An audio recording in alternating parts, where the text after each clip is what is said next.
आहा अच्छा लौकत नहीं खे तनी के तो पावर भी देख रहल ओरिजिनल डिश भी देखो में देखो मुस्कान ध्यान दो लई और लइका लइके से का कहता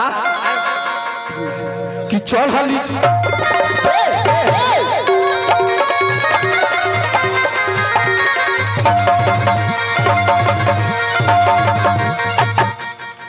आगे बढ़ो चढ़ली जवानी अपना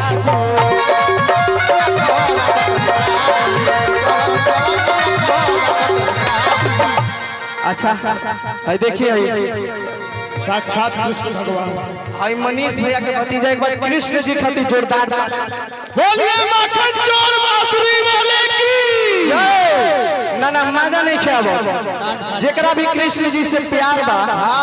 जेकरा के कृष्ण जी दू हाथ ले बने दोनों हाथ ऊपर उठा लंबे लंबे हाथ पूरा एकदम हाथ उठाइए सभी लोग काहे मौसी पहले के बाबा से प्यार नहीं के दोनों हाथ उठावलो वाह प्रेम से बोले कृष्ण भगवान की वाह ये पता लागल है ओरिजिनल बा लइका कि चढ़ली जवानी अब राखत निकालू चढ़ली जवानी अब सले नूर हो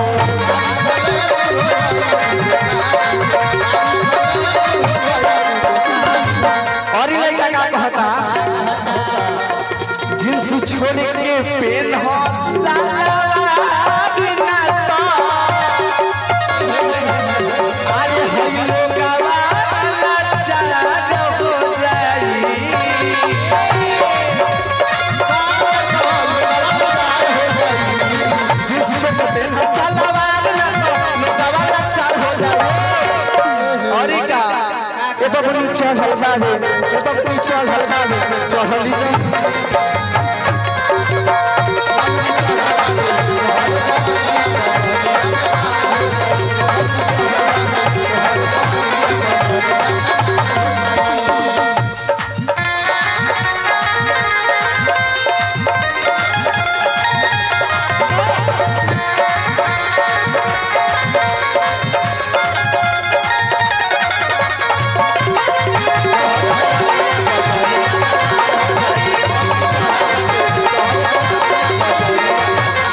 लइका कहता का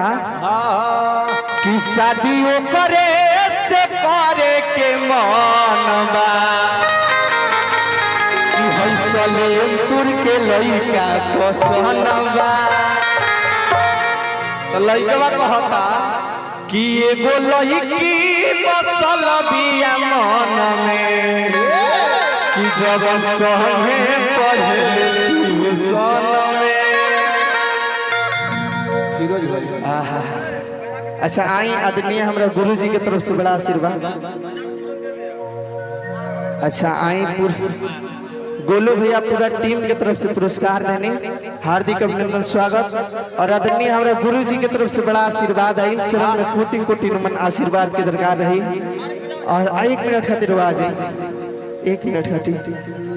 और देखिए हमारे गुरुजी के चलते हम लोग के बीच में उपस्थित बानी हम चाहें कि एक लाइन बाद प्रियंका के भी मंच पे उतार देना कैसे कि अब माहौल दोसर हो गइल बा हां जी हनु एक लाइन बाद प्रियंका के भी मंच पे उतार देना लइका कहता का अरे की होयो थाला के ललिया आ तहरा कनवा के बलिया अरे होयो खिया के तोहरा कह जा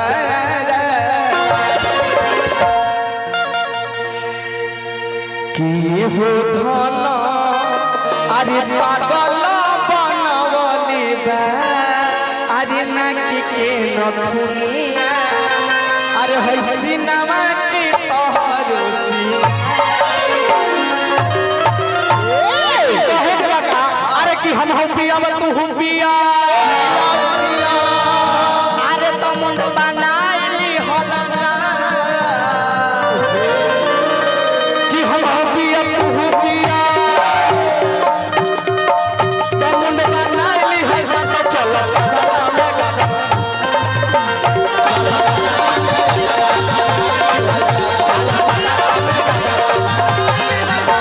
अरे कि हम सटा तू सटा कि गोड़ फसाइली होला जा कि हम सटा तू सटा गोड़ फसाइली होला चल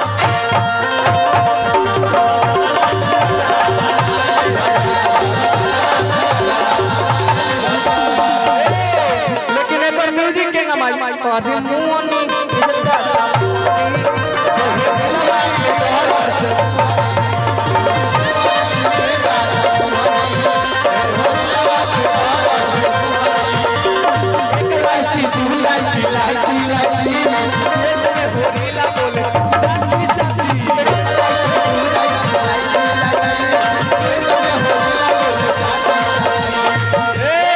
अरे कि हम हो पिया तू